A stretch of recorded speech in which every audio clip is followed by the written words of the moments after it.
kasih kepada terima kasih kepada Mami Ike, Papi Aam yang sudah menyempatkan waktunya untuk Zoom ini yang aku tahu banget kalau Mami Ike dan Papi Aam tuh waktunya padat banget ya. Sebenarnya aku ngejadwalin ini mungkin udah dari tahun lalu ya. Cuman alhamdulillah baru dikasih kesempatan sekarang. Untuk Dokter Dinda dan Pak Aldi mungkin yang sudah hadir, terima kasih sudah mau berbagi sharing nanti bagaimana sih ilmu-ilmu yang pernah kita dapatkan dari Mami Ike. Juga kepada Om Doni dan aku manggilnya Om ya, Pak Doni dan Ibu Yuyun terima kasih selaku support dari penyelenggara Dewi Gria Kecantikan Training Center yang sudah memberikan aku kesempatan untuk melakukan di Zoom ini. Oke, dari Zoom ini diselenggarakan oleh Happy Family Community yang bekerja sama dengan Dewi Gria Training Center. Kebetulan Dewi Gria Training Center adalah wadah belajar ya yang bertumbuh dari tahun ke tahun, yang awalnya adalah dari brand Dewi Gria Kecantikan yang menaungi wanita-wanita yang berfokuskan kepada kecantikan, brand, beauty, dan bisnis yang akan nanti berkolaborasi dengan komunitas-komunitas lain untuk saling bertumbuh seperti itu. Oke, kita menunggu sebentar ya, sebentar lagi kita melihat apakah saya sudah ada. Oke, sudah ada. Saya ulangi lagi, terima kasih kepada Pak Doni dan Ibu Yuyun sebagai owner dari Dewi Gria Kecantikan, juga Pak Ali sebagai manajer operasional Dewi Gria Kecantikan, dan seluruh karyawan Dewi Gria Kecantikan, dan peserta yang sudah hadir pada hari ini. Untuk hari ini, kesempatannya mungkin kita akan bertemu dengan Mami Ike dan Dr. Linda akan banyak belajar tentang curhatan hati seorang istri bahagia dan sehat dimulai dari rumah. Oke, untuk awalnya saya ingin memperkenalkan nih untuk Dokter Dinda. Dokter Dinda, apakah udah siap? Oke, aku Sudah bacakan sangat biografinya siap. dulu ya. Sudah sangat siap, sudah ingin belajar. Dokter Dinda, Dokter Dinda disapa Dokter Dinda, owner dan dokter estetika dari Dewi Gria Kecantikan yang sudah 11 tahun praktek sebagai dokter estetika, sering menjadi pengisi acara di berbagai event seminar dan kesehatan, juga kecantikan. Belakangan ini sangat antusias sekali dengan ilmu psikologi, terutama psikologi wanita. Dan Dr. Dinda kali ini sedang mempunyai visi dan misi Woman Support Woman untuk bisa mensupport para wanita untuk bisa lebih percaya diri, meningkatkan kemampuan diri, meningkatkan value diri, bisa membangun rumah tangga yang harmonis. Untuk itu, tidak berlama-lama, silakan Dr. Dinda untuk berkenalan. Oke, thank you Teh Citra. Assalamualaikum warahmatullahi wabarakatuh. Semua audiensnya, salam kenal. Saya Dr. Dinda Ditya. Seperti yang tadi Teh Citra sudah sampaikan, saya dokter estetika di Dewi Gria Kecantikan Bekasi. Jadi letaknya ini Dewi Gria Kecantikan tuh ada di Taman Galaksi Bekasi. Dan kita sudah 34 tahun berkibar, Alhamdulillah masih Allah kasih izin buat bisa support banyak wanita dimulai dari perawatan secara fisik sampai akhirnya kita terus belajar untuk bisa cantik luar dan dalam ya. Jadi nggak cuma sekedar cantik dari mukanya aja tapi dari hati dan perilakunya insya Allah. Terus juga kali ini memang lanjutan dari sesi offline yang memang kami sudah lakukan di hari Kamis kemarin ya, Teh Citra ya, kalau nggak salah ya, minggu kemarin. Terus udah gitu ide untuk memunculkan eh, tema ini, istri juga manusia ini, itu sebenarnya memang dari banyak case ya, dari banyak case, entah aku dengar cerita dari pasien, ada juga dari saudara dan lain sebagainya. Dan juga kadang aku ngambil dari film-film aja tuh sampai aku perhatiin kenapa sih kok suami istri ini terjadi kejadian itu dan sebagainya, kenapa si istri ini sedih dan lain sebagainya. Jadi aku coba ambil dan coba rangkum bahwa oh oke, kita juga sebagai istri itu juga harus bahagiain dulu kitanya gitu ya. Baru nanti kita bisa membahagiakan si rumah tangga ini karena pilarnya rumah tangga tuh adalah istri dan ibu. Ini kita sosok istri dan sosok ibu gitu ya.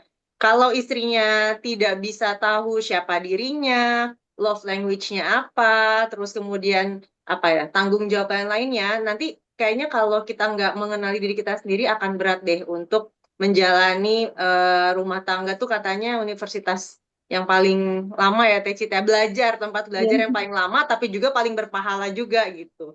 Makanya Dewi Grea Training Center bergabung dengan Happy Family Community yang di apa ya, yang dibuat oleh Mami Ike dan Ibu Yuyun juga. Kebetulan Ibu Yuyun mamaku dan tantenya Teh Citra. Jadi kita kayaknya jadi ini keluarga ya, jadi aktivitas keluarga. Itu aku pribadi pun juga dari umur 23-an, dari sebelum menikah tuh sudah belajar ilmu-ilmu dari Mami Ike. Jadi pada saat berumah tangga pun action dikit demi sedikit disesuaikan dengan kondisinya. Pada saat berumah tangga pun ilmu-ilmu itu aku actionin, aku lakuin gitu. Jadi akhirnya bertumbuhnya rumah tangga ini buat aku pribadi sama suami jadi 10 tahun kedua. Ini aku udah masuk kurang lebih tahun ke-12 pernikahan, tapi kalau bersama suami itu sudah eh, 18 tahun. Jadi totalnya pacaran 6 tahun, 12 tahun menikah. Itu makin ke sini kita jadi makin jarang banget terjadi berantem. Dan kalaupun berantem bener-bener yang ya simple perkara apalah sih, bener-bener simple banget, tapi kan balik lagi tuh karena belajar, karena mengerti, aku belajar, suamiku juga belajar, dan kita action terus sedikit demi sedikit. Dan jadi Mami Ike terima kasih banget sudah mensupport, mensponsori ilmu rumah tangga buat aku secara pribadi dan juga buat Aldi. Jadinya pas kita menjalani rumah tangga tidak benar-benar sampai yang slack yang tidak bisa dikomunikasikan lah gitu. Begitu Teh Citra, semoga ilmu hari ini bisa jadi ilmu baru ataupun ilmu yang harus di reminder ataupun ilmu yang bisa di apa dilaksanakan, ilmu dari Mami ini supaya rumah tangga kita semakin lama semakin jadi tempat bahagia karena di luar rumah itu udah terlalu riuh gitu. Oke, sekian. Assalamualaikum warahmatullahi wabarakatuh. Waalaikumsalam, terima kasih Dokter Dinda. Benar banget ya, aku mungkin mau menyimpulkan juga kalau sebenarnya tuh ilmu-ilmu yang diberikan oleh Mami itu sudah aku dan Dokter Dinda dapatkan dari remaja ya, bahkan sebelum nikah. Akhirnya rumah tangga Betul. kita penuh dengan persiapan gitu ya. Jadi Nggak ada kata kebayangkan ya, terlambat ya, Tecit ya. Buat belajar nggak betul, ada kata nggak ada terlambat kata gitu. terlambat. Yang penting Betul, berubah nggak ada dikit kata demi terlambat sedikit. untuk Benar. kita. Kebayangkan ya bagaimana Mami mendidik anak-anaknya juga nih gitu. Makanya pada jadi semua gitu. Nah, Amin, alhamdulillah alhamdulillah. aku mau menyapa nih, ada surprise banget nih, ada Dokter Gia katanya. Dokter Gia, halo. Yeay. Hai, di mana kah? Bonus, Dokter Gia, bonus. assalamualaikum. Boleh on cam dan menyapa-nyapa Dokter Gia, barangkali di sini banyak nih, ada 1.000 orang, 1.000 orang yang hadir, insya Allah. Hai, yang Hai. tidak lebih dari selebriti. Halo, kedengeran suaranya nggak? Masya Aman, Allah, aman, itu udah ah. ganjil Aman, bajunya aman, semua. Gimana Boleh kabar on. semua? Baik-baik saja, Bapak Ibu, teman-teman semua? Alhamdulillah, good, Alhamdulillah. good. Iya, Dokter Gia, aku manggilnya AA aja di sini ya, biar lebih lebih Iya, di sini kan nggak ada Saudara pasien gitu. saya ya. Refleks. Baik, aku mau cerita nih. Kemarin kita habis offline sama Mami Ike untuk Gitu. seminar, dan antusias banget gitu loh untuk belajar gitu. Akhirnya nyambung lagi ke Zoom. Boleh Oke. mungkin testimoni jadi anak Mami Ike gimana? Karena ilmunya kan bagus banget ya, gitu. Iya, Atau iya, iya, iya, Masya menyapa-menyapa. Allah. Iya, iya, iya. Iya, jadi dari awal banyak hal-hal yang tidak diajarkan di fakultas, apalagi di fakultas kedokteran ya. Jadi Oh, kedokteran tentu. kan bahasnya anatomi, fisiologi, terus penyakit, terus bagaimana terapinya gitu. Sambil hal-hal yang diminta untuk dimiliki, yaitu ketangguhan mental itu tidak diajarkan gitu. Padahal ternyata ketangguhan mental itu penting di saat harus menghadapi pasien-pasien gawat, harus tetap cool, harus tetap santai. Dan itu saya pelajari dari orang tua saya sendiri gitu. Jadi Jadi ya saya langsung bersyukur kalau dilaksanakan. iya, Langsung jadi dilaksanakan ya saya bersyukur ilmunya. kalau Bapak Ibu semua teman-teman bisa belajar langsung, berarti ya selamat menikmati apa yang saya rasakan seumur hidup saya ini. Seumur hidup. Benar-benar. Aku pernah melewati fase panas belajar sama Mami, tapi ternyata bermanfaatnya banget banget. Jebul ya. Iya, iya, iya, Sebel iya, iya. sampai hafal. Iya, iya. Kadang-kadang ya kalau kita keras ke diri kita sendiri, kehidupan jadi mudah gitu. Ya. Jadi belajar terus ya gitu. Masya Allah. Terima kasih ya A, udah mampir nih, udah sama-sama bareng-bareng sama kita. Thank you, Makasih. Oke. AA. By the way, mau cerita besok itu hari Rabu akan diundang ke Raditya Dika untuk yang keempat kalinya. Nanti kalau Oke. tayang dikabarin ya. Oh, ketagihan kayaknya Ketagihan, Raditya ketagihan Dika. ya. Ngobrol lagi sama Katanya ya, nextnya sama Vincent Desta juga ya, A. Nah, itu udah tinggal tayang. Kemarin sama Kaluna Oh, Maya tinggal 2 kali. tayang. Tinggal tayang. ada Bunda Terus, Weni. iya ya, yang Radit yang pertama kan tentang Langsung rahim muncul. copot, yang kedua jempol copot, entahlah yang ketiga dan keempat ini apalagi yang copot. Jangan jantung yang copot ya. Jangan jantung yang copot. Kayaknya ada yang jantungnya copot karena ada dokter Gia nih. Hai Bunda Weni. Bunda Weni. Dokter Gia Langsung datang nih. nongol mukanya ada dokter Gia. Halo. Boleh kasih Oke, salam ya. selamat belajar teman-teman Iya, semua. Sehat-sehat. baik. Siap, Makasih. Kita sehat-sehat ketemunya juga. di acara-acara aja, jangan ketemu aku di gawat darurat. Ya, nggak boleh. Benar. Nggak boleh ya. Oke. Iya, Oke, jangan ya. Tecit. Oke, Kita lanjut. Thank you ya. dadah. Oke, kita udah nggak sabar ya. Kita mau belajar nih, tapi sebelumnya mungkin aku bacakan dulu ya biografi dari Mami Ike ini biar. Oh iya, tadi aku juga belum perkenalan. Maaf, mohon maaf saking semangatnya. Mungkin di sini ada beberapa yang belum kenal sama aku. Aku kenalan lagi dulu ya. Saya Citra, saya brand representatif dari Dewi Gira Kecantikan yang tadi sudah disebutkan oleh Dokter Dinda. Dan kebetulan di sini juga kalau untuk ini apa ya cucu dari Mami Ike juga gitu dan sepupu dari Dokter Dinda. Dan hari ini kita belajar bareng-bareng nih, beruntung banget belajar bareng langsung dari Mami Ike. Nah, aku bacakan dulu ya biografinya. Ike Hamzah, istri dari Kapten Amir Hamzah, ibunda dari Dr. Gia Pratama Putra dan Dr. Giana Panji Putri, pendiri dan ketua Yayasan Amir Hamzah, PAUD Sakura, Kyomi Kid di Bandung, konsultan personal development, bisnis dan pernikahan, konselor dan pendidikan dan kesehatan, juga fasilitator parenting, peduli pendidikan dan pernikahan, pendiri Happy Family Community. Oke, baik Mami, gimana? Sudah siap? Kita belajar bareng nih Mami. Terima kasih loh Mami waktunya. Kepada waktu dan tempatnya dipersilakan Mami. Baik, terima kasih Cit. Waduh, Masya Allah nih MC kita hebat banget nih. Kita semua jadi happy dengan suara Citra ya. Oke, Alhamdulillah. terima kasih Dokter Dinda. Masya Allah, ini cucu Mami yang sudah keren ini. Rasanya Alhamdulillah. jadi nenek yang tidak pernah merasa tua nih. Neneknya bukan nenek-nenek. Bukan nenek-nenek catatan ini ya.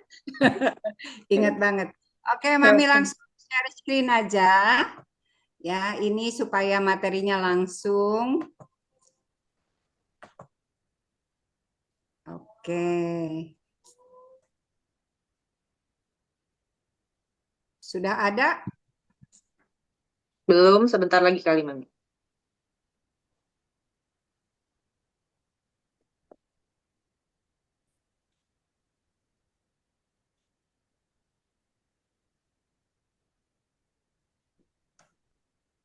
Sudah, Pak? Oke, sudah ada. Oke, alhamdulillah. Kita langsung aja ke materi ya. Selamat datang semua para peserta. Surprise sekali bahwa memang ternyata materi ini cukup menarik. Jadi pada saat dengan jangka waktu yang pendek itu di-share ke beberapa teman dan mereka sangat ingin sekali untuk bisa mengikuti ini. Mami bangga sekali punya Dewi Gria Training Center. Jadi ucapan terima kasih nomor 1 adalah Mami berikan kepada owner dari Gria Training Center, Dewi Gria Kecantikan, yaitu Pak Doni dan Bu Yuyun, di mana sekarang sudah mulai berkembang lebih besar lagi dengan adanya Teh Putri, yang ada Teh Adinda Putri. Kalau di dokter keluarga jadi Teh Putri, kalau di kerjaan jadi Dokter Dinda gitu ya, Mami. Oke, nah ini tadi sekilas yang Teh Citra sebutkan. Memang Mami sangat peduli kepada pendidikan dan pernikahan. Mami juga sangat peduli kepada literasi ya, karena kebetulan Agia juga sudah menulis 5 buku dan pasti nih ada salah satu yang hadir di sini yang sudah membaca buku-bukunya. Ini juga Happy Family Community sebetulnya idenya dari Bu Yuyun, mengingat banyak sekali masalah yang terjadi di dalam lingkungan selama ini kita bersosialisasi ya. Kita berarti sudah hampir 30 tahun ya bersama-sama Bu Yuyun untuk memikirkan bagaimana tentang Dewi Gria Kecantikan.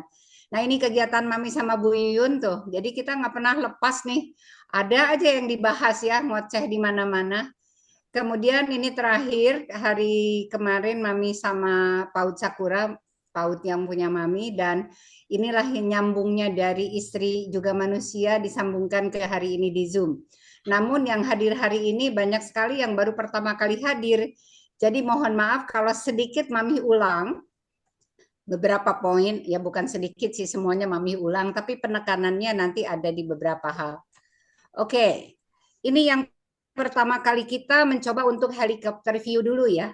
Pada saat kita bicara tentang Happy Family Community, apa yang Mami rasakan adalah berdasarkan laporan statistik di Indonesia, itu 500.000 orang yang bercerai setiap tahun.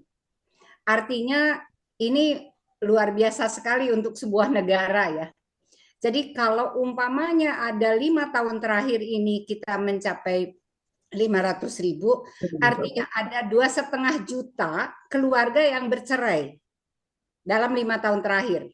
Bisa dibayangkan apa yang terjadi dengan anak-anaknya. Itu Mami mau ngajak semua kita helikopter view dulu ya. Kita lihat dulu ke atas. Apa yang terjadi dengan negara kita? Ternyata Indonesia betul-betul peringkat yang sangat-sangat rendah dalam pendidikan. Kenapa juga Indonesia menjadi peringkat rendah juga di dalam literasi. Jadi secara umum Indonesia tergolong rendah itu dengan tetangga sebelah aja gitu, dengan di Asia Tenggara aja kita sangat rendah. Kemudian hasil survei dari Big Alpha dari 148 negara Indonesia, kita menganggap negara yang paling penting atau terhadap religius. Jadi katanya agama penting untuk nomor 2 dalam kehidupan kita. Namun paradoks sekali bahwa kita tuh negara nakal gitu. Nomor 1 nakalnya kita, nomor 1 judol di dunia. Bayangkan nggak? Kedua kita korupsi nomor 4 di dunia. Yang kelima bokep kita nomor 2 di dunia. Artinya ada masalah-masalah yang nggak sehat gitu dalam keluarga kita. Nah, netizen yang paling tidak sopan, kita juga masuk tuh, ya netizen yang paling tidak sopan se-Asia Tenggara. Nah dari kondisi seperti ini, hasilnya apa? Kita tidak masuk kepada negara yang paling bahagia. Dari di dunia disurvei lagi, ada 10 negara paling bahagia. Ini negara-negara yang jauh sekali dari keadaan yang mengaku agamis gitu. Mereka mengatakan agama itu sangat pribadi, milik Anda sendiri. Tapi yuk kita betul-betul bisa menjadi manusia yang saling menghargai kejujurannya, kebersamaannya. Finlandia, Denmark, Islandia, Swedia, Israel, Belanda, Norway, Luxembourg, Swiss, Austria, itu 10 negara paling bahagia. Gitu. Nah, salah satu bukti bahagia adalah bahwa mereka punya ketenangan kalau mereka jalan tengah malam di jalan, mereka ketinggalan barang di jalan, itu tidak pernah merasa ketakutan gitu. Itu salah satu bukti bahagia. Nah, Indonesia di peringkat berapa? Kita di peringkat ke-80.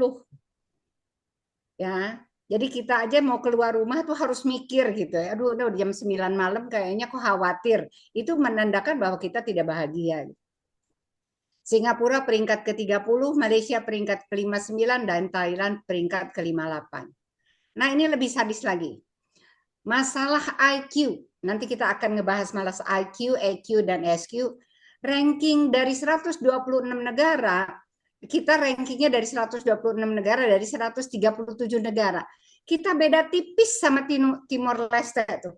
Sedangkan IQ gorila itu 78 gitu. Serem banget ya. Jadi nggak aneh ya kalau di jalan banyak yang gebuk-gebukan gitu. Kalau di jalan itu banyak yang maki-maki, banyak yang senggol bacok ya. Memang seperti itulah keadaan di Indonesia. Nah, karena itu cerminnya dari rumah tangga kita. Jadi kalau kesimpulan sebuah negara adalah helikopter view-nya seperti itu, yuk sekarang kita balik ke diri kita sendiri. Apa kabar dengan rumah kita? Apakah kita sudah cukup bahagia? Apakah kita sudah cukup sehat? Karena bahagia dan sehat dimulai dari rumah. Nah, karena di rumah itu ada satu orang yang bernama istri, maka ternyata ruang rumah itu butuh satu ruang khusus untuk curahan istri. Nah, gara-gara itulah makanya kita malam ini berkumpul, namun Mami juga ngundang bapak-bapak gitu, agar bapak-bapak juga mengerti bahwa sebetulnya bapak juga butuh sih ruangan curahan bapak-bapak gitu, ruang curahan hati suami gitu. Mungkin di next sesi ya. Kali ini kita masih bicara dulu ruang untuk istri dulu.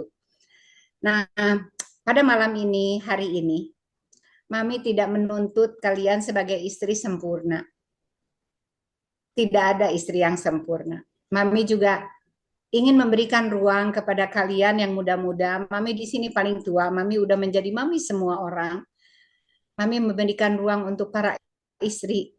Rasakanlah kalian sebagai manusia gitu. Loh kok Mami gemeteran? Istri manusia itu sebetulnya nomor satu yang Mami mau tanyakan, apa sih yang sedang dirasakan sama kalian sekarang? Coba diingatkan, momen ini, detik ini, sedikit aja merem, apa sih yang dirasakan? Karena di balik peran yang kuat, ada hati yang sebetulnya ingin dimengerti. Betul kan? Nah, masalahnya siapa sih yang mau mengerti hati kalian kecuali pasangan? Jadi, Mami pasti merasakan bahwa kamu sedang lelah. Gitu. Lelah, sekali lelah yang sulit digambarkan gitu, kelelahan itu. Tapi kalian milih diem kan? Karena sulit diungkapkan lelahnya seperti apa. Nah, malam ini yuk kita urai dulu. Bahwa Mami mengerti kalau kalian pengen dipeluk. Tapi kok masyarakat menuntutnya kamu harus kuat katanya. Padahal kan sebetulnya hatinya udah retak, pengen deh coba diikatkan hanya oleh sepotong peniti aja kok direkatkan kembali, dipeluknya semenit aja gitu. Tetapi tidak didapatkan itu gitu. Mungkin setelah sesi ini Mami harapkan semua para wanita yang ada di sini merasa lega. Bukan untuk dihakimi, mengerti bahwa perasaan sekarang adalah benar-benar berani merawat diri tanpa rasa bersalah. Boleh kok kita merawat diri. Seorang istri banyak sekali perannya gitu. Pada saat mulai jadi anak aja sudah dikasih beban harus jadi anak yang soleh. Tiba-tiba nikah, oh jadi pasangan hidup anak orang. Ya. Tiba-tiba harus jadi ibu.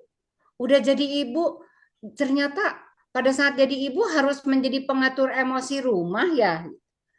Oh, saya harus menjaga keharmonisan. Oh, ternyata saya juga malah sebagai pencari nafkah. Kok banyak sekali ya peran saya ya. Sehingga ruang saya kok mana gitu. Tiba-tiba saya kehilangan ruang diri saya sendiri. Itulah kadang-kadang kita kejebak di dalam satu lorong yang kita nggak bisa lari. Nah, ternyata apa yang dirasakan lelah itu bukan fisik gitu. Ada lelah emosional, ada lelah mental, ada lelah karena merasa harus kuat. Capek yang tidak pernah diceritakan memang lama-lama berubah jadi luka. Dan tidak cukup diobati oleh satu makan malam gitu. Ini ceritanya akumulasi gitu. Bukan hanya sekedar hiburan, habis gitu nonton sembuh. Enggak gitu. Lelah yang sering tak terlihat itu tidak selesai oleh nonton, tidak selesai oleh makan. Itu cuman kulit yang baru digaruk gitu. Dalemannya tuh masih luka. Nah, kenapa sering diam pada akhirnya para istri ini? Karena banyak sekali kata-kata yang takut diucapkan oleh pasangan. Udahlah, nggak usah lebay. Gitu. Sebetulnya kenapa kalimat itu keluar? Nanti kita bahas. Atau mungkin takut dianggap memperkeruh suasana. Atau mungkin takut dibilang kurang bersyukur. Sering sekali kalimat ini keluar, harusnya kamu bersyukur loh jadi istri saya. Saya pernah loh, Mami dengar loh, ada satu bapak-bapak yang mengatakan begitu, Masya Allah gitu, kaget banget gitu ya. Padahal sebetulnya diam bukan berarti kita baik-baik aja gitu, enggak gitu. Diam itu kadang hanya untuk mengobati luka aja gitu. Jadi istri boleh capek enggak? Boleh. Istri boleh kecewa? Boleh. Istri boleh nangis? Boleh. Boleh. Boleh butuh dimengerti? Boleh. Boleh. Boleh menjadi istri, tidak menghapus statusmu sebagai manusia. Kita manusia. Boleh. Boleh banget. Boleh banget. Kenapa gitu? Karena pada dasarnya kita juga membawa masalah-masalah sendiri sebelum jadi istri gitu. Tapi warisan kita dari masyarakat lalu, dari zaman dulu, selalu bahasanya gini, istri yang baik itu harus selalu sabar. Pertanyaannya, sabar itu apa sih? Gitu. Ya, kita harus menyamakan dulu persepsi sabar. Kalau cinta, pasangan, mesti gini. Curhat tandanya begini gini. Sepertinya beberapa hal yang dibutuhkan itu jadi mitos yang menyakitkan sekali. Dan ini menjadi milik masyarakat. Dari beberapa pasangan yang konsultasi sama Mami, kalimat ini keluar dari pasangannya. Dia bilang, kenapa sih harus curhat? Itu kan bentuk kelemahan dari rumah tangga kita. Saya bilang, enggak. Justru bentuk kekuatan karena rumah tangganya harus diperkuat. Ya, inilah mitos-mitos yang sebetulnya dari warisan para orang tua kita zaman dulu. Ada lagi nih, sabar tanpa komunikasi itu luka. Makanya tadi barometer sabar itu apa sih sebetulnya gitu. Cinta itu butuh dijelaskan. Cinta itu kata kerja yang selalu tumbuh. Bukan kata benda yang titik dikotakin gitu, enggak gitu. Curhat adalah cara menjaga kewarasan. Kita butuh waras untuk berumah tangga. Betul sekali, Mami. Itu bukan hanya sekedar kewajiban. Ini PR jangka panjang, investasi cinta, investasi daripada rasa yang panjang sekali sampai akhirnya kita menutup mata. Jadi yang harus dijaga apa? Kewarasan kita. Kewarasannya. Betul, kewarasan banget gitu. Nah, sekarang boleh deh pegang handphone atau boleh pegang kertas deh sedikit ya, boleh. Tulis dulu nanti kita bahas, boleh dicurhatkan ke Mami after ini juga boleh. Tulislah untuk dirimu sendiri ya. Satu, apa sih hal yang paling melelahkan sebagai istri? Satu aja. Mami nggak mau kasih bocoran ya, nggak boleh ngintip, nggak boleh. Di handphone masing-masing aja ya, Mami ya, buat supaya refleksi diri ya, refleksi yes. diri masing-masing. Betul. Apa sih yang paling melelahkan? Ya, soalnya nanti tiap orang berbeda. Jadi kalau nanya ke Mami gitu, nanti pada iri. Nyontek. Mami ada beberapa area yang Mami tidak pernah sentuh gitu kan. Terus yang kedua, nah ini lucu banget. Apa sih yang paling kami rindukan dari dirimu yang dulu gitu? Coba diingat-ingat sebelum nikah. Ada nggak kejadian yang happy banget? Kok tiba-tiba setelah nikah saya kehilangan itu gitu. Saya belum pernah melakukan itu dengan damai. Itu nomor 2 ya. Nah ini nomor 3. Kalimat apa yang ingin kamu dengar dari pasangan? Ya, kalimat apa coba ya? Udah ya, tulis dulu ya. Nanti disimpan dulu, boleh dicurhatkan ke Mami. Next, apapun yang kamu rasakan hari ini, sebetulnya tidak berlebihan kok. Yuk kita validasi perasaannya ya. Apapun yang kamu rasakan tidak berlebihan. Tidak salah, tidak perlu diperbandingkan. Perasaanmu sangat layak dihargai. Mami sangat menghargai perasaan itu. Terima kasih malam ini sudah hadir. Dan Mami sangat menghargai perasaan-perasaan yang sedang dirasakan sekarang. Oke, merawat diri bukan berarti mengabaikan keluarga. Ya, kadang-kadang kita butuh kok leyeh-leyeh di salon sehari aja seharian gitu ya. Itu merawat diri juga bukan berarti tidak bersyukur. Ada badan yang perlu rileks gitu. Merawat diri berarti menjaga agar kamu kembali lagi tetap waras dan utuh gitu. Coba bayangkan, dalam kondisi self-care harus sadar itu bukan egois gitu. Ya. Nah, dikatakan beauty, merawat tubuh adalah tubuh istri lebih lelah duluan. Bukan minta dipuja, hanya ingin diperhatikan. Waduh, ini kalau cerita tentang tubuh, Aagia itu pernah menceritakan tentang bagaimana seorang wanita melahirkan aja itu rasa sakitnya seluruh tulang 300 tulang itu sakit gitu ya. Itu banyak sekali kasus yang Aagia ceritakan di situ, Masya Allah sekali. Artinya ada konsep tentang wanita termasuk tubuhnya. Merawat tubuh itu kan sebetulnya juga menghormati diri. That's the beauty means gitu ya. Artinya beauty itu merawat tubuh. Nah, sedangkan yang jadi kebanggaan kami di Dewi Gria adalah beauty, brain, And ya, business. dan bisnis gitu. Kita bicara sekarang tadi beauty adalah sekarang brainnya. Brain adalah kesehatan mental istri gitu. Artinya mental itu memang tidak kelihatan gitu, tetapi nampak dari perilaku. Istri adalah pusat emosi utama, pikiran yang tenang, istri yang secara sehat mental itu memang kadang-kadang kita butuh bantuan sih ya. Jadi kita butuh profesional gitu. Tidak jangan lari sendirilah dengan keadaan apapun. Nah, perempuan yang seimbang adalah yang mengerti tentang itu sendiri gitu. Nah, nilai diri kita itu adalah nilai bisnis kita sendiri. Lebih percaya diri, lebih produktif, lebih berdaya. Istri bahagia bukan kemewahan, melainkan satu investasi keluarga gitu. Nah, pengertian-pengertian dasar inilah yang sebetulnya harus sebagai fondasi dari rumah tangga kita gitu. Oke. Yuk kita belajar mengatakan. Sama-sama yuk bareng sama Mami yuk. Aku boleh capek. Aku boleh capek. Aku boleh butuh waktu.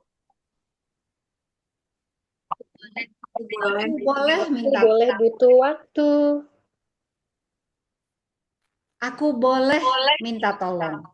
Aku boleh minta tolong. Terus-terusan minta Aku tolong. berharga. Aku berharga. Oke ya, diingetin ya. Aku tuh seperti itu. Oke. Saatnya sekarang kita punya pesan buat diri kita sendiri. Ya. Pesannya adalah berhentilah menyakiti diri. Ya, di sini Mami menangkap ada beberapa poin. Sering sekali pada saat kita sedang mencoba menata hati, ada yang mengatakan, ya kan itu manusiawi gitu. coba deh ya, yang dikatakan manusiawi dan tidak manusiawi itu kita harus bikin sepakat dulu deh.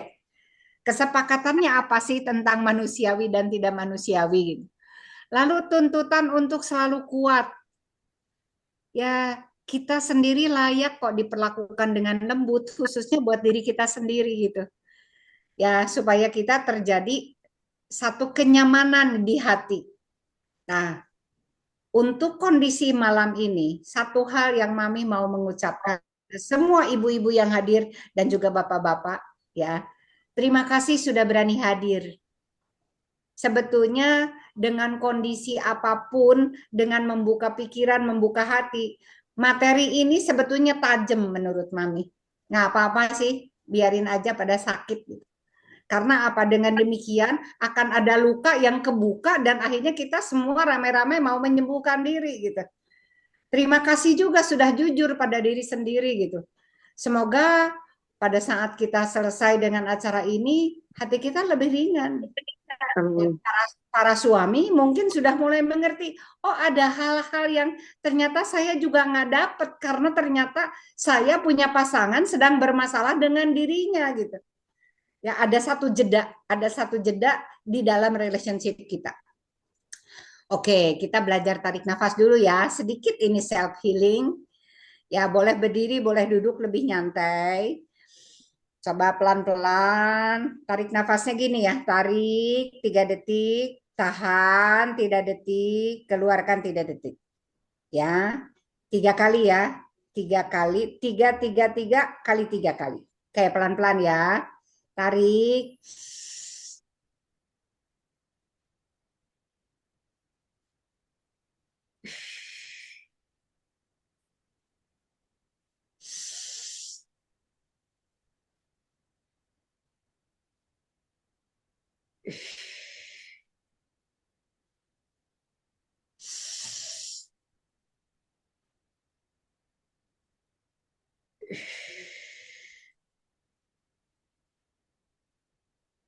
Oke, sekarang kita peluk badannya yuk. Kita peluk badannya, kita usapin dulu. Ini orang Hawaii itu punya resep untuk sedikit mengusap-usap luka kita. Ini tapi bahasa Inggris tuh enak banget ya dibandingkan dengan bahasa Indonesia. Yuk kita bilang sama-sama ya dalam hati ya. I'm sorry, sambil merem ya. Please forgive me. Thank you. And I love you. I'm sorry. Please forgive me. Thank you. And I love you. I'm sorry.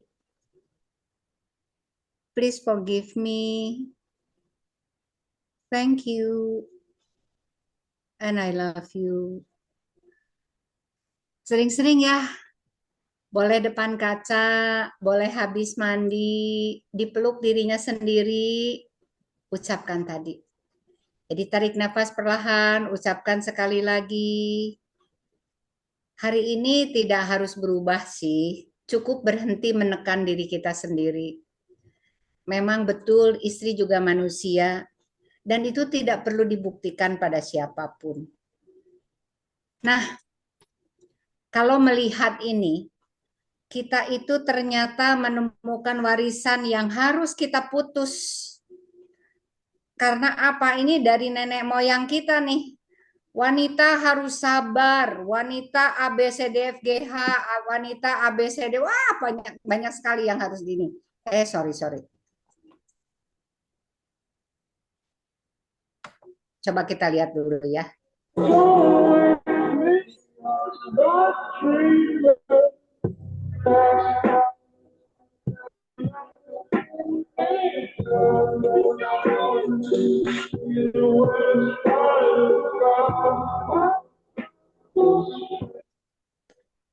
Tugas kita memberhentikan warisan itu. Bayangkan dari uyut kita, jatuh ke nenek, jatuh ke diri kita. akankah kita mewariskan kalimat-kalimat yang sangat-sangat menyakiti wanita kepada anak wanita kita? Ada banyak sekali pola-pola rumah tangga patriarki, ya, yang begitu duduk aja, Bu, anduk, gitu.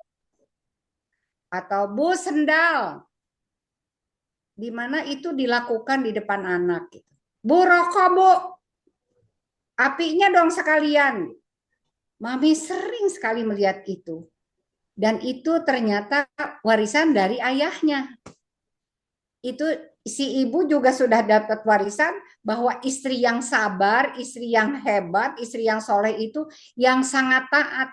Tanpa sadar, order-order dari suami yang patriarki seperti itu dilakukan di depan anak.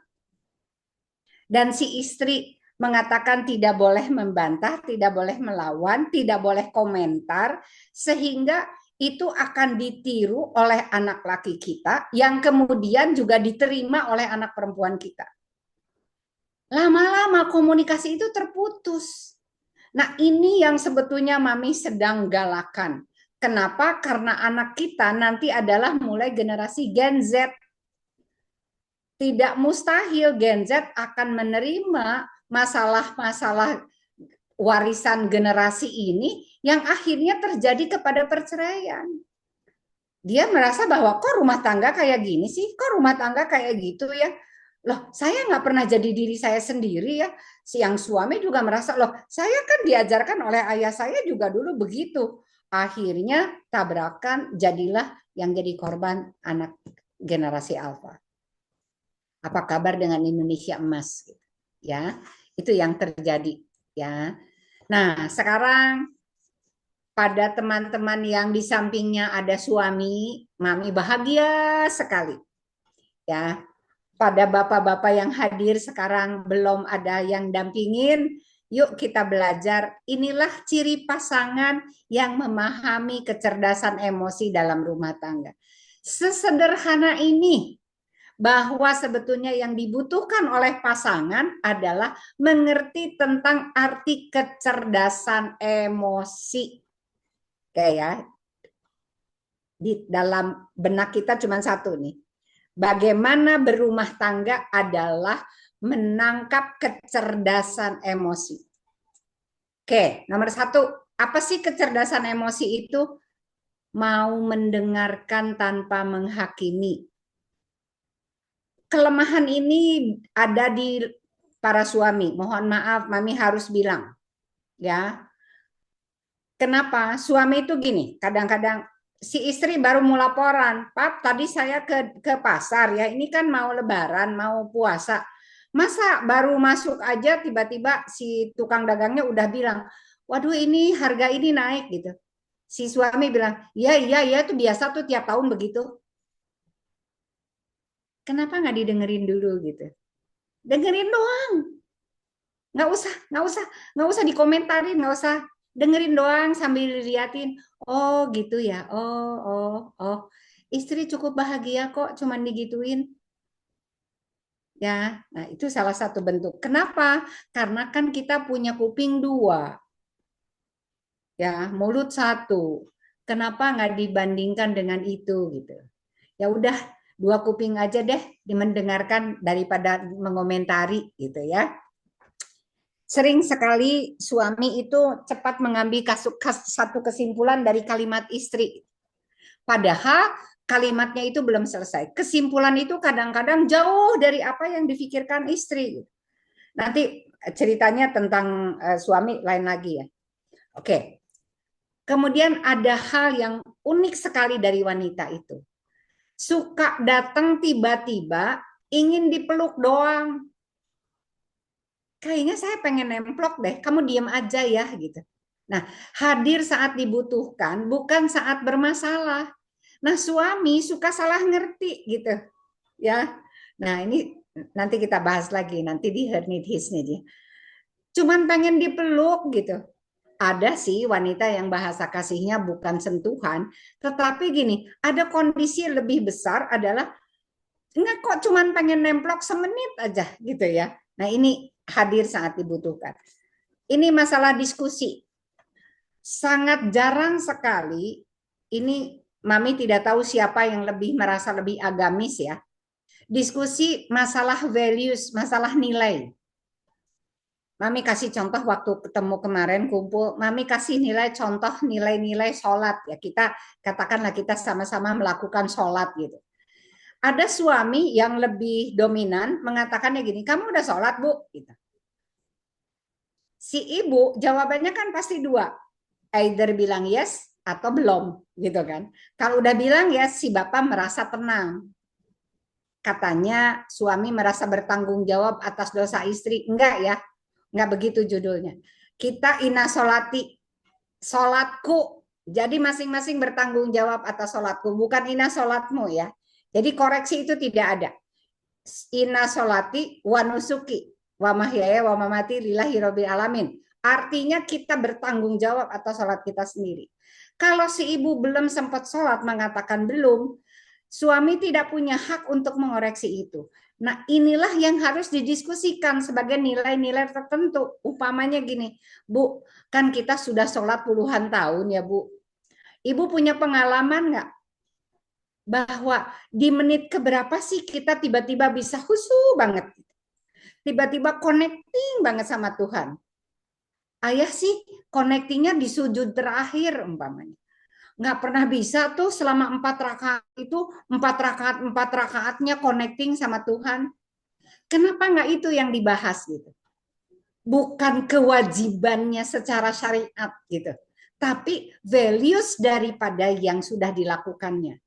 Pernah kan kita duduk berdua, seberapa menit, seberapa detik kita mendapatkan connecting sama Tuhan, itu yang diceritakan gitu pasangan suami istri. Itu indah sekali gitu. Itu indah sekali karena disitulah mulai bisa melibatkan anak. Contoh lagi, suami bisa mengatakan gini, iya ya kita udah berapa puluh tahun nih kita sholat ya. Kalau 30 tahun, katakan kali 5 kali sholat, kali 17 rakaat, gitu, kali 365 hari, udah berapa puluh orang ya yang udah kita maafkan ya. Padahal pada saat duduk itu kita Robi Firly. Artinya kalau kita sudah minta maaf aja, pasti kita juga sudah bisa memaafkan orang lain. That's diskusi nilai dari rumah tangga. Gitu. Keindahan-keindahan. Kadang-kadang yang muncul larangan-larangan gitu. Sholatnya jangan gini, wudhunya jangan gitu, ininya jangan gitu. Itu sajadahnya kurang mencong sekian derajat gitu. Masya Allah gitu. Bukan itu gitu. Tuhan tidak melihat itunya gitu. Tapi Tuhan bagaimana melihat connecting kita sebagai makhluk, sebagai manusia gitu. Nah, barometernya di situ. Itu diskusi-diskusi. Sekarang kita ngambil lagi contoh-contoh mengaplikasikan dari sifat-sifat Allah. Ya, Mami ingat banget ini pelajaran dari ayah Mami lagi masih SMP. Dia bilang, Ike, kamu tahu nggak artinya Rahman dan Rahim? Saya bilang, enggak, Pak. Artinya apa? Rahman itu memberi tanpa diminta. Rahim itu memberi pada yang minta. Saya bilang, gimana Pak? Belum ngerti. Kayak gini contohnya. Pada saat kamu lihat sesuatu di jalan yang butuh pertolongan, orang itu nggak minta tolong, kamu tolong, kamu namanya Rahman. Tapi kalau orang itu minta tolong, kamu namanya Rahim. Nah, lebih tinggi lagi nih grade-nya sekarang. Kan kita ketemu banyak orang yang tidak pernah minta apa-apa, sahabat ke, saudara ke. Coba diterapkan di dalam hati, bilangnya gini, saya besok mau Rahman ke siapa ya?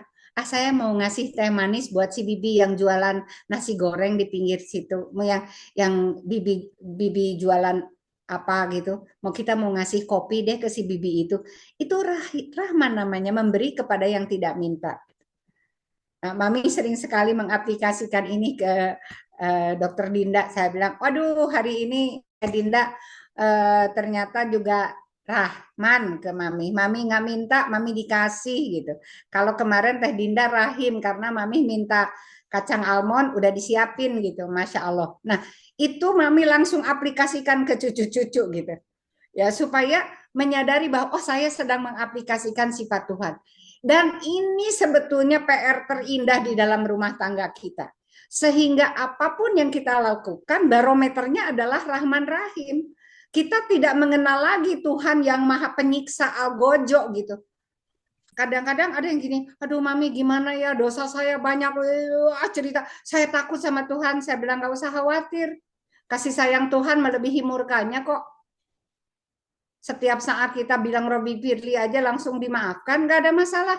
Coba kamu lebih connecting sama Tuhannya seperti apa. Itulah yang namanya tiang rumah tangga gitu. Ya. Nah, oke, lanjut. Memberikan ruangan eksplorasi sambil tetap membimbing. Bimbingan itu adalah ide itu bisa hadir dari istri, ide itu bisa hadir dari suami, ide itu bisa datang dari anak, dan itu bisa mengeksplor keluarga ini mau seperti apa. Karena nanti pada saat anak kita lepas menikah, mereka akan membawa pola eksplorasi yang telah ada di dalam rumah tangga kita gitu. Nah, terus membangun kepercayaan. Contoh ya, memaksakan percakapan itu seperti ini umpamanya. Ya, sudut pandang nih. Ini warna apa sih? Biru. Kata siapa biru? Atau ini warna apa sih? Hitam. Kata siapa hitam? Sepakat semua ini hitam. Tetapi ada kondisi kalau sekarang mami seumur hidup tidak pernah diperkenalkan warna ini hitam. Mami bilang apa? Mami bilang hijau. Nah, dari mulai lahir sampai usia mami nikah, ini diperkenalkan warnanya hijau.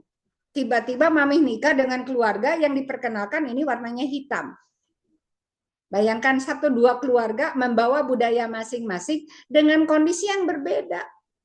Dan itu kita berada di dalam satu tempat tidur.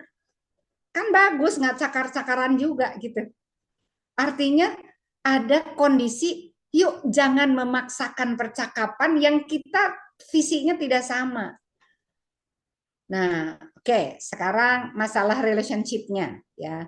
Bagaimana pasangan itu bisa komunikasi dengan enak keluar dari rumah.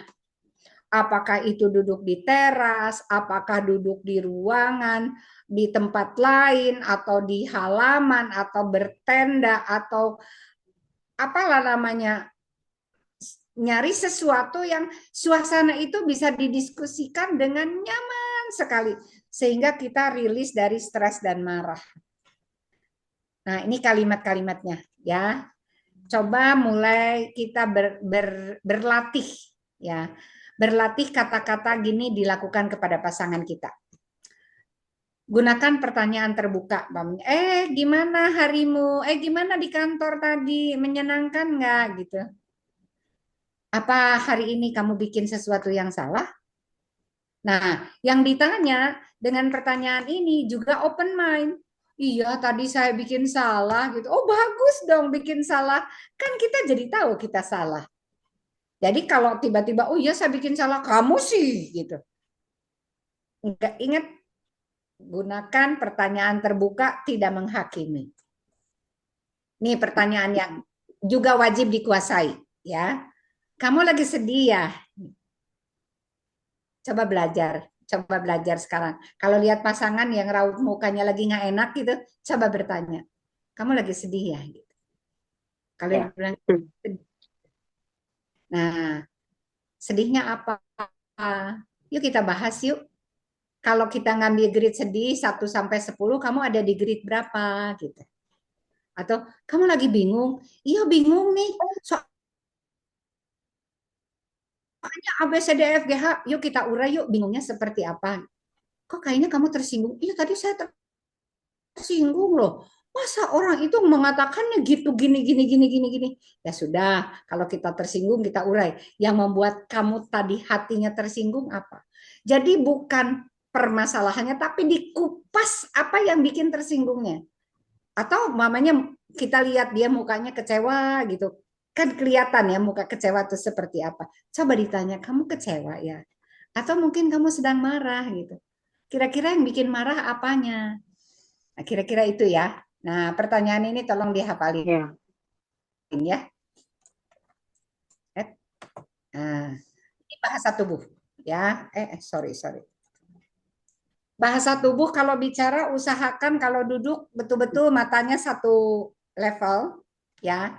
Pada saat istri duduk, suami jangan bicara berdiri ya, tolong duduk.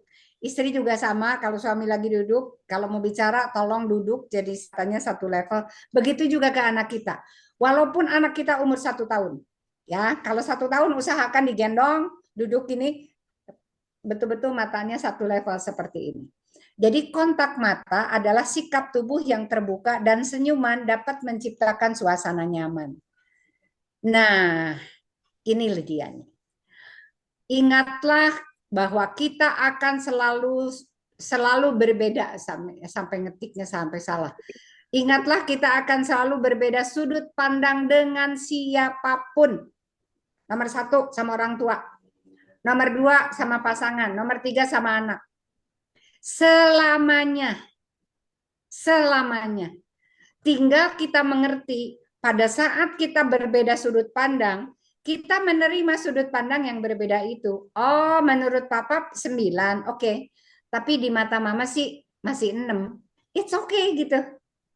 Ya. Atau sudut pandangnya Agia tuh 9, mama masih 6, it's okay gitu. Artinya nggak masalah berbeda sudut pandang as long as tidak dipertajam oleh keinginan kita menang. Komunikasi ego ya, Man. Yes, nanti kita ngebahas. Pada saat kita bersikukuh terhadap sudut pandang, nanti masuknya ke ego.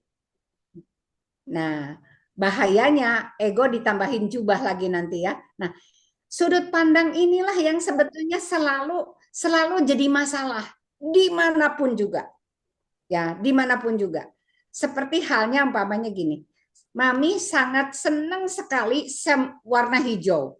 Dari mulai rumah, dari mulai curtain sampai lantai, sampai sendok, sampai garpu hijau gitu. Tiba-tiba ada orang datang, katakanlah kakak Mami datang gitu, terus komentar gini, mentang-mentang sukanya hijau, semua dihijauin gitu. Terus so what gitu. Mami yang happy dengan rumah Mami sendiri seluruhnya warna hijau, kok komentarnya gitu. Nah, itu udah sudut pandang.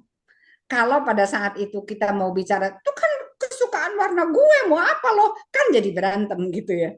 Padahal komentar itu Masya Allah gitu yang harus kita jaga. So, kita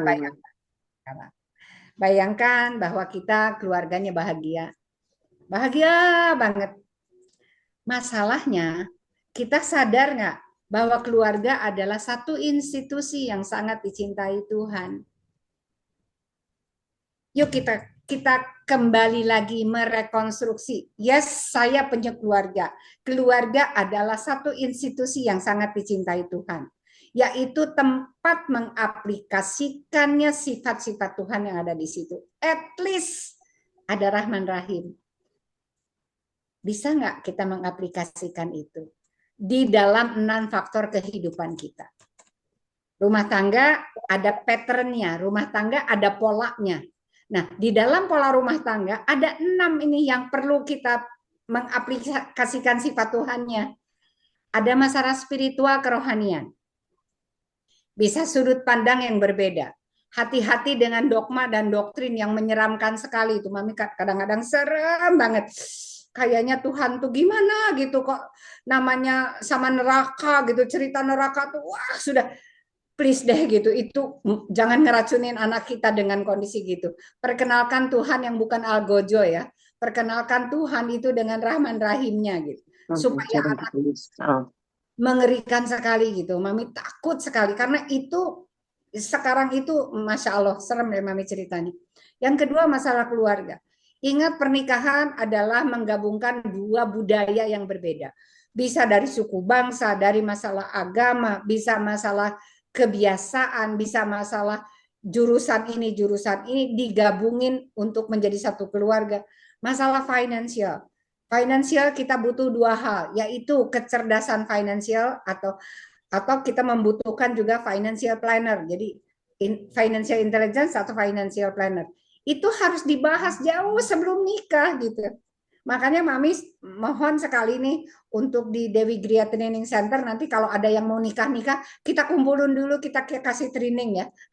Nih nikah nih ini gitu ya. Ini kasih pola yang ini nih, kasih pola yang ini nih. PR-nya Citra nih ya. Kesehatan fisik ya, nanti itu bisa bicara sama Agia tentang kesehatan fisik, apa yang harus dipersiapkan kalau nikah. Kesehatan mental bisa nanti sama Mami juga.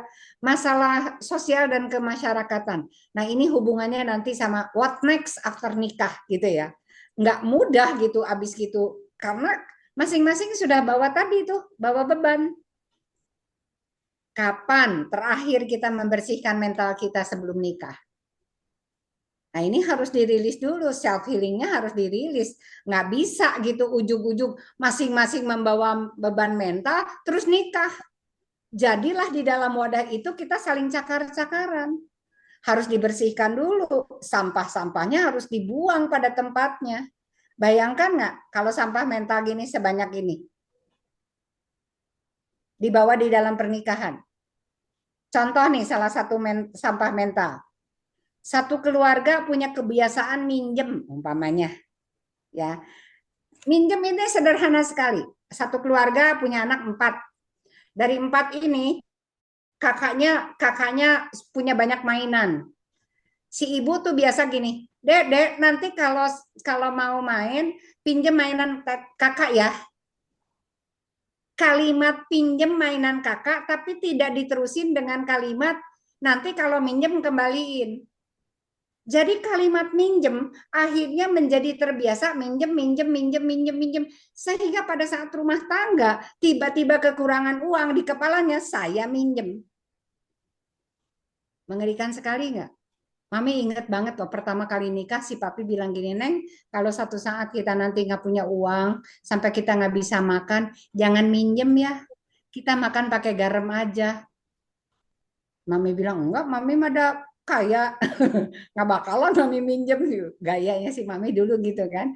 Enggak sih, nggak bakalan ujung-ujung jadi nggak punya duit gitu ya. Kira-kira gitu, itu bercandanya ya. Artinya gini, ada beberapa hal yang ada pola yang kita harus sama dulu bahwa di dalam rumah tangga tuh ada sampah-sampah yang dibawa oleh habit keluarga masing-masing gitu. Nah, habit yang sangat sederhana tuh seperti ini. Ini numpuk nih, ya. Nah, terus sekarang emosi. Nah, umpamanya nih di dalam keluarga itu ada persaingan yang cukup tajam yang masing-masing dipegang. Nah, dari persaingan ini terus jadi luka, terus jadi marah, terus jadi dendam. Pertanyaannya, ini kalau kemarahan itu dipegang 1 jam, masih oke sih.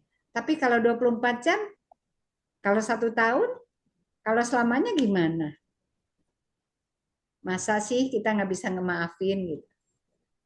Nah, di dalam rumah tangga, ini dibawa terus gitu.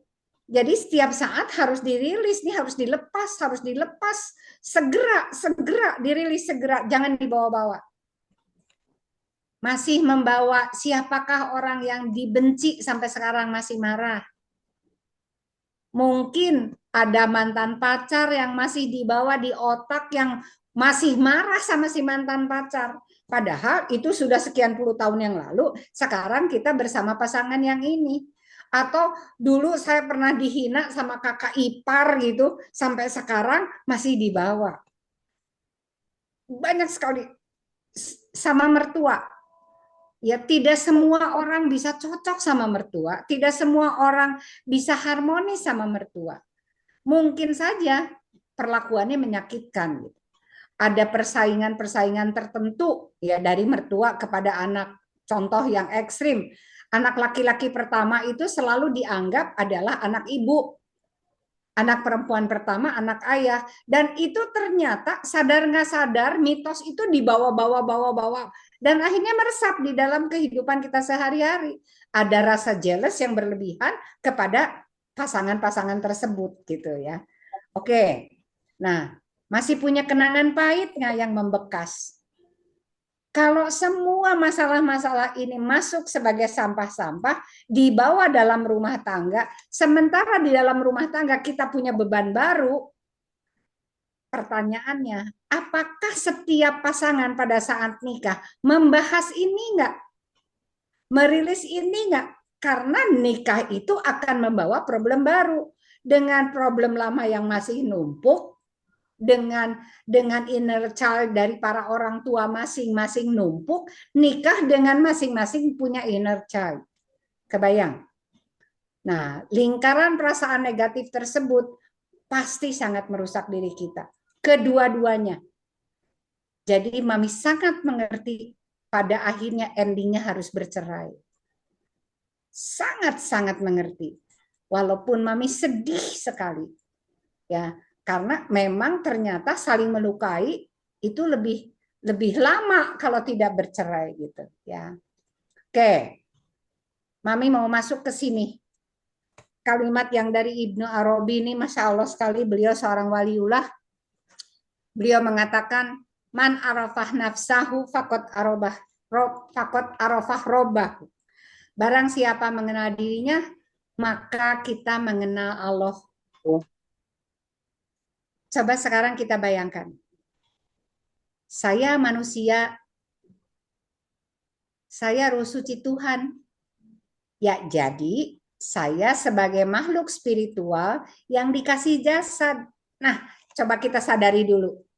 Coba, saya makhluk spiritual yang dikasih jasad. Artinya saya adalah ruh suci Tuhan. Pada saat dilahirkan ke dunia, kemudian saya menjadi makhluk sosial. Dikasih tugas untuk mengaplikasikan sifat-sifat Tuhan, khususnya Rahman Rahim. Gitu. Nah, sehingga pada saat diurai kita sudah bisa membayangkan, oh ada 3 nih, ada jasad yang butuh kesehatan fisik, ada soul, jiwa yang punya kesehatan jiwa atau mental di situ, ada ruh yang butuh kesehatan rohani kita. Nah, masalahnya sekarang kesehatan jasad maupun kesehatan jiwa ya. Kesehatan ruh maupun kesehatan jasad tergantung kesehatan jiwa. Yang mengendalikannya adalah kesehatan jiwa. Jiwa itu komponennya di pikiran, perasaan, perilaku, di mana itu dibalut semuanya dengan emosi. Coba sekarang kita bayangkan. Kita pisahin dulu. Ini materi tersendiri nanti ya. Kita mau bicara tentang jasad laki-laki dan perempuan, itu nanti kelas tersendiri. Karena di situ ada otak laki-laki beda, perasaan laki-laki beda, perempuan juga beda. Jadi ada his need and her needs aja. Masing-masing 5 perempuan, 5 laki-laki, his need and her needs-nya itu beda. Ya, itu udah kasus tersendiri itu ya. Kemudian bagaimana si jiwa ini, rajanya kan pikiran. Pikiran itu panca inderanya jadi pintu gerbang. Kita punya 5 panca indera, masuk dari panca indera dari lingkungan.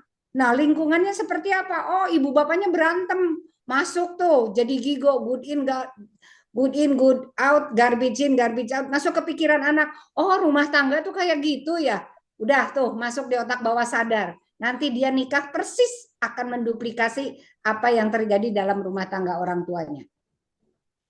Dari pikiran masuk ke perasaan.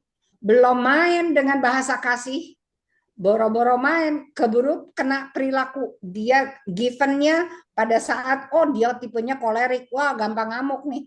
Oh dia sanguin, lucu-lucuan aja. Dia flegmatik, cuek aja, melankolik, baper. Wah seru. Di perilaku ini masuk ke perasaan bahasa kasih. Kalau emosi yang mengendalikan semua, kacau jiwanya. Bayangin nggak?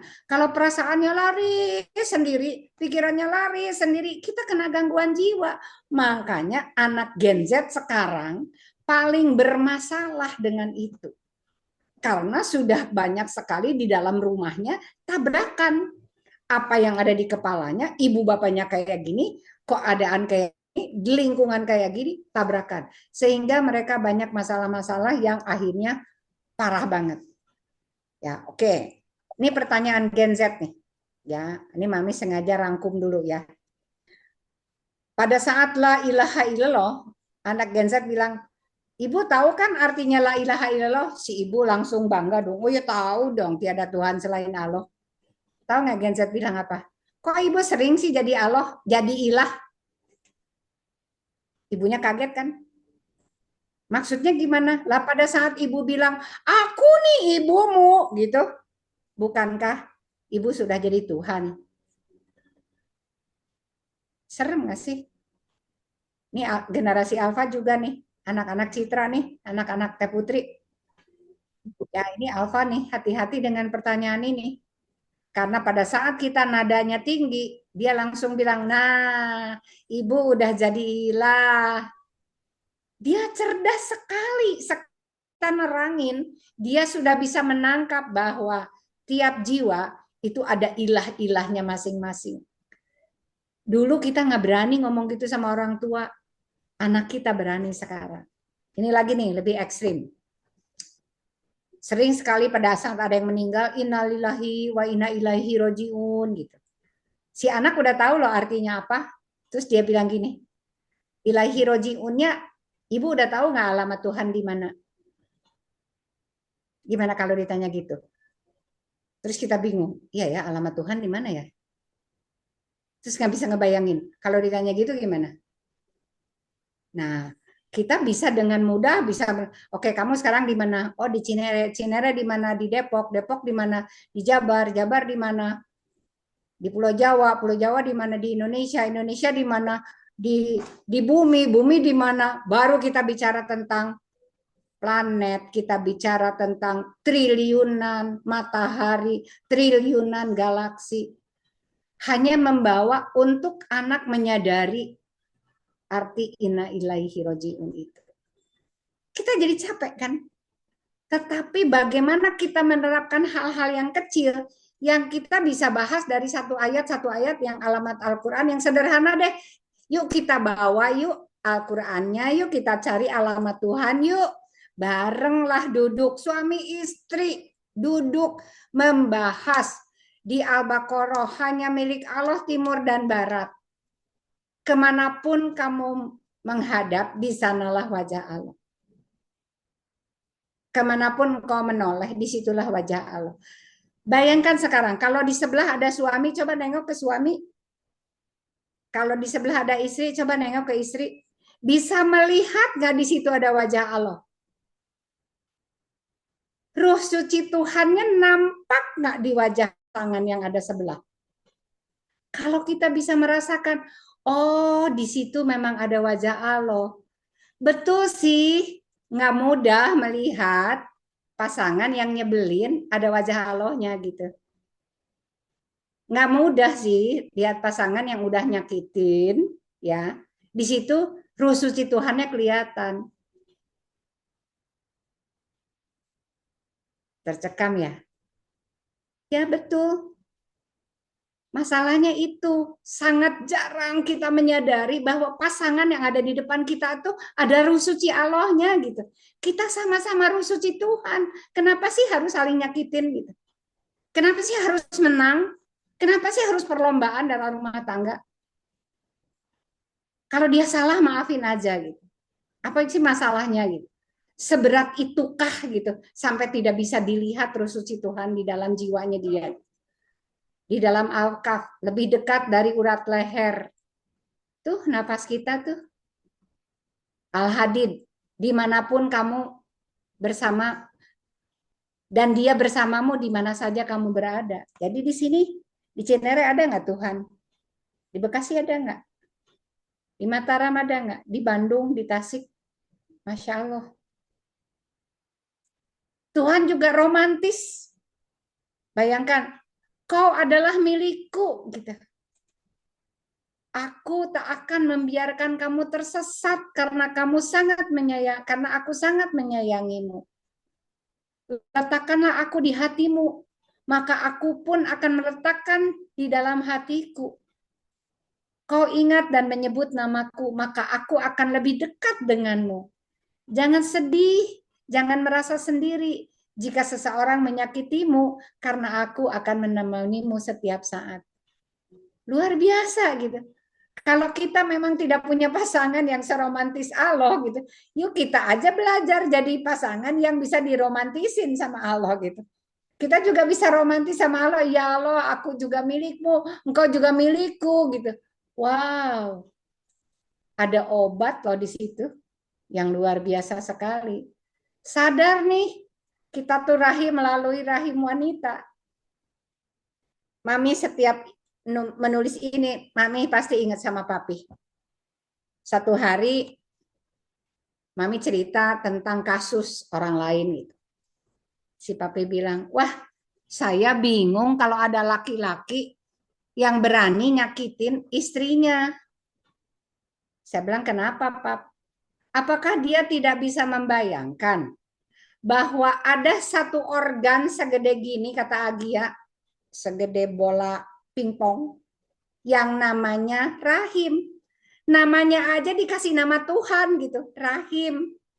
Di dalam rahim itu Tuhan menitipkan ruh sucinya yang keluar dari tubuh wanita itu jadi anakmu. Kok tega sih kamu nyakitin wanita yang mengeluarkan rahim, mengeluarkan ruh suci Tuhan menjadi status anakmu? Ayat ini, maka apabila telah kusempurnakan kejadiannya dan kutiupkan kepadanya ruhku,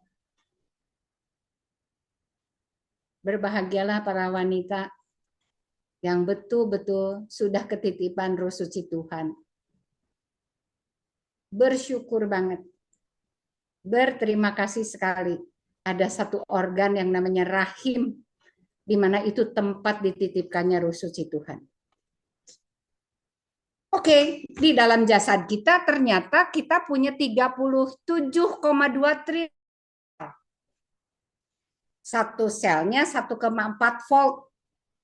Bayangkan di dalam tubuh itu, di dalam jasad kita, ada 50 sampai 70 triliun volt. Kayak apa ya cahaya ruh kita ya? Masya Allah ya, sayangnya nggak bisa lihat karena ada di dalam tubuh yang tanah. Kalau dikubur kan tanah badan kita semuanya.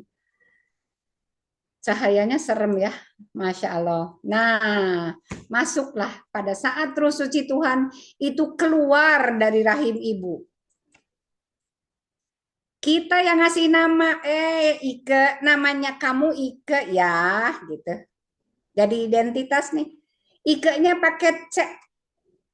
Setiap kemanapun juga, siapa bu namanya Ike, sebentar takut salah nulis ICKE. Itu di ijazah dimanapun nggak boleh salah tulis ICKE. Saya pikir repot amat sih ngasih nama ya, bikin orang ribet aja. Ini jadi ego nggak? Jadi ego. Status, wah istri Kapten Boeing 747, 42 tahun di Garuda, wow gitu. Terus Mami bingung. Terus kan yang kapten kan suami gue kan bukan siapa-siapa gitu. Kenapa ya gitu? Kok tiba-tiba ada status tambahan gitu? Terus garis keturunan gitu. Oh kamu turunan pangeran ABCD. Loh, tunggu dulu. Udah status, garis keturunan. Wih sekolahnya. Wih jabatannya, ada pangkat, harta, kepemilikan, predikat. Sekarang lagi nambah nih, Mami lagi ketar-ketir. Oh ini toh ibunya dokter Gia. Ya, Mami jadi serem nih dengan namanya dokter Gia. Gara-gara followernya jutaan gitu. Identitas inilah yang kadang-kadang betul-betul membuat diri kita ego. Aku ayahmu, keluar tuh ego. Aku ibumu, keluar tuh ego. Tuhannya hilang. Mulai deh. Aku kakakmu. Nah, keluar tuh ego. Ditambahin, dijubahin. Aku kakakmu yang dokter. Aku kakakmu yang pilot. Aku kakakmu yang dosen. Aku kakakmu yang S3, yang profesor. Tambahin. Dan pada saat itu ego dan jubah ego bermain, rusak hubungan kita sama manusia lain. Sehingga pada saat otak kita, hardware kita punya pikiran, kemudian softwarenya atau kesadaran pada akhirnya 75% itu akan negatif gitu. jubah-jubah ego itulah yang sebetulnya kita main dengan 75% negatif. 3 kesadaran yang perlu keselarasan, kesadaran tentang kehadiran Tuhan, kesadaran tentang makhluk yang terhubung, kesadaran akan semua yang ada di dalam dunia ini bersama-sama kita. Nah, dari David Hawkins, seorang ahli psikologi, bahwa frekuensi kita itu adalah terdiri dari 3 frekuensi. Jadi ada dari bangga ke bawah itu semuanya merah, kemudian ada kuning sama hijau, itu di level-level skala frekuensinya seperti itu. Jadi malam ini kita frekuensinya pencerahan ya, ada di paling tinggi itu 700. Giving, memberikan pencerahan. Namun, pada saat kita kaitkan ini dengan ilmu tasawuf, di ilmu tasawuf ini levelnya adalah nafs amarah itu yang merah, nafs lawamah itu yang kuning, dan mutmainah. Nah, masalahnya apa artinya itu semua? Kapan-kapan kita bahas lebih detail ya tentang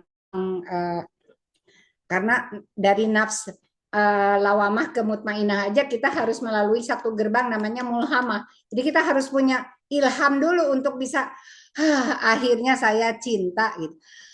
Akhirnya saya bahagia, akhirnya saya damai, akhirnya saya dapat pencerahan. Nah, itulah mulhamah gitu. Nah, sehingga kita bisa masuk di jiwa yang damai. Nah, itu surga kita gitu. Surga kita itu di sini juga sekarang, coba rasakan itu gitu. Ya. Nanti itu belum ada. Jadi lakukanlah surga itu day by day apa yang dirasakan pada hari ini. Kenali 6 emosi dasar dan turunannya. 6 emosi dasar ini adalah ini. Bahagia, sedih, marah, jijik, takut. Coba bayangkan sekarang. Kita ngambil yang bahagia aja. Ya.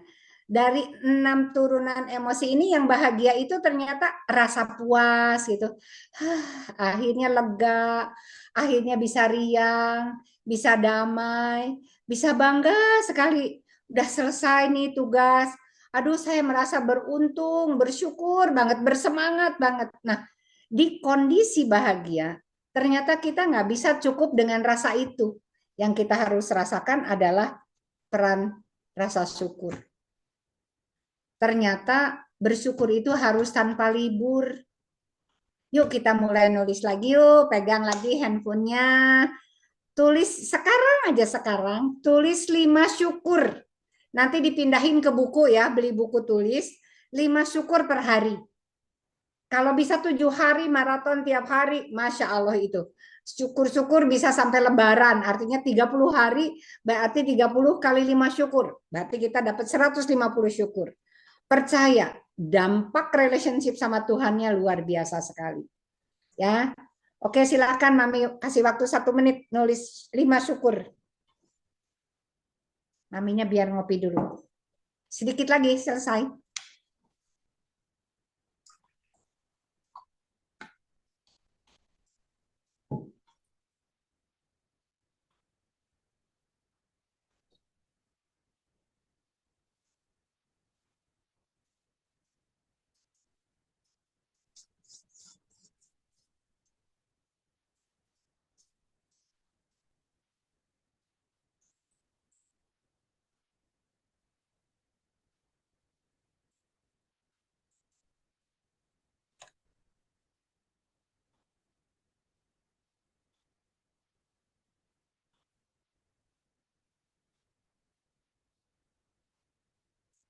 Oke. Di kondisi fondasi kehidupan itu adalah positif dan negatif, belajarlah kita pada posisi mengerti kenapa positif, kenapa negatif, di posisinya adalah jalurnya. Pada saat kita berpikir negatif, pasti sadar nggak sadar tindakannya negatif, kebiasaan negatif, karakter negatif, tujuan negatif. Begitu juga pikiran yang positif. Yang akhirnya larinya ke sini. Ya, coba 3 kecerdasan yang betul-betul harus dikuasai dalam rumah tangga adalah mengerti tentang batasan IQ. Tadi dikatakan Indonesia IQ-nya rendah, ya udah kita terima dulu. Kenapa IQ rendah? Karena malas baca. Kita udah tahu. Yuk kita mulai sekarang kita rajin baca. Minimal keluarga kita IQ-nya terupgrade gitu. Jangan sampai sama dengan yang lain, di atas sedikit dari gorila gitu. Artinya rumah tangga kita udah kebayang, udah cakar-cakaran kayak gorila. Di IQ yang berperan hanya 4% dalam kehidupan, yuk kita upgrade dengan baca. Karena membaca itu akan sangat berdampak kepada kenaikan IQ. Malam ini kita belajar tentang EQ. EQ itu juga berperan dalam hidup cuma 40%. Tetapi kalau EQ tidak pelajari dari IQ lari ke SQ, ya ke spiritual quotient, nanti kita nyari orang pinter. Nah, larilah macam-macam. Jadinya kalau nyari orang pinter, EQ-nya nggak dikuasai. Padahal EQ merupakan fondasi dari kehidupan kita setelah itu. Nah, yuk sekarang kita koreksi diri. Coba lihat, ada 10 menandakan bahwa EQ saya rendah. Nomor 1, apakah saya masih menyalahkan orang lain?